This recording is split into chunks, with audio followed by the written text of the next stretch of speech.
to come here by yourself, my love. What? I say, how strange to come here alone. Really are the most capricious and difficult, as you are the most beautiful, my love, of women. I've never seen you look so handsome as you do tonight. Even the picture I've carried in my mind during this cruel probation, and which I've contemplated night and day, is exceeded by the reality.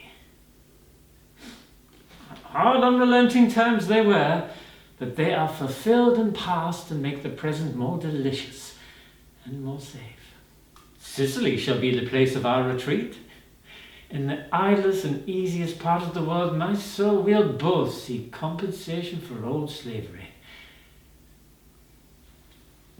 Slavery? Stand still, or I shall murder you. Come no nearer me, upon your life. Come, Tush. We are alone and out of everybody's sight and hearing. Do you think to frighten me with these tricks of virtue? Do you think to frighten me? Me, who am here alone decidedly. If I feared you, should I be here in the dead of night telling you to your face what I am going to tell? And what is that? You handsome shrew. More handsomer so than any other woman in her best humour. I tell you nothing until you go back to that chair. Do not come near me, I swear I shall murder you. What, do you mistake me for your husband?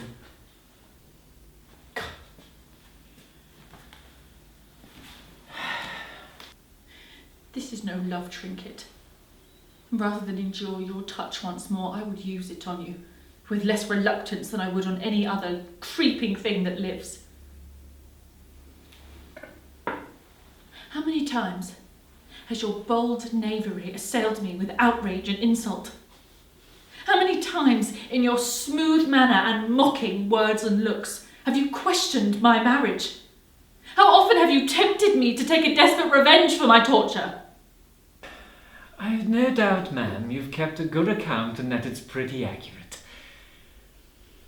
Come, Edith. To your husband, poor wretch, this was good enough. If all my other reasons for despising him could have been blown away like feathers, his having you for his favourite and counsellor would have been reason enough. Oh, is that the reason why you've run away with me? Yes. While we are face to face for the last time. Wretch. For not one moment after I have ceased to speak will I stay here. I am a woman who has been shamed and steeled, offered and rejected, put up and appraised as if the common crier had called it through the streets. I stand now, alone, aware of what a hollow world it has been, and what a hollow part of it I am. You know this. I know that my reputation means nothing to me. Yes, I imagined that. And calculated on it, and so pursued me. Knowing that my marriage would at least prevent the hawking of me up and down, I suffered myself to be sold, as infamously as any woman is sold in a marketplace with a halter round her neck. You know that? Yes, I know that. But if I told you, the lightest touch of your hand makes my blood run cold, that from the very hour I first saw and hated you till now, when my instinctive repugnance is enhanced by every minute I have known you, what then? Aye, what then, my queen? On that night when you dared come to my room and speak to me, what passed? What passed? Your memory is so distinct, I've no doubt you can recall it.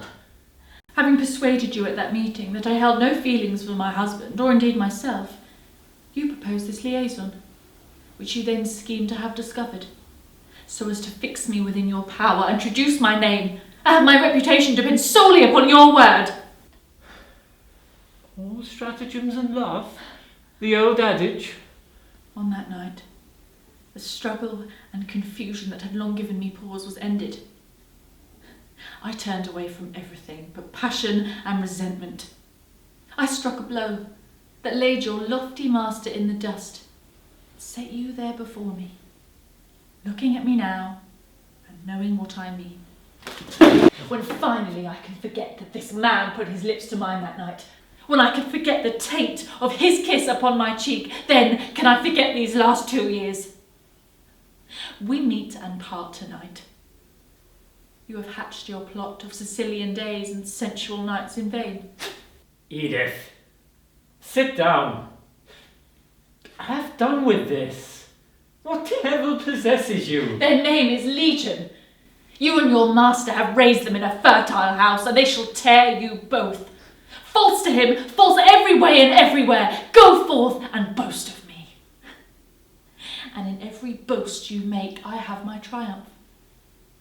I have singled you out, the meanest man that I know, the parasite and the tool of the proud tyrant, so that his wound may hurt the more. Boast then, and revenge me on him.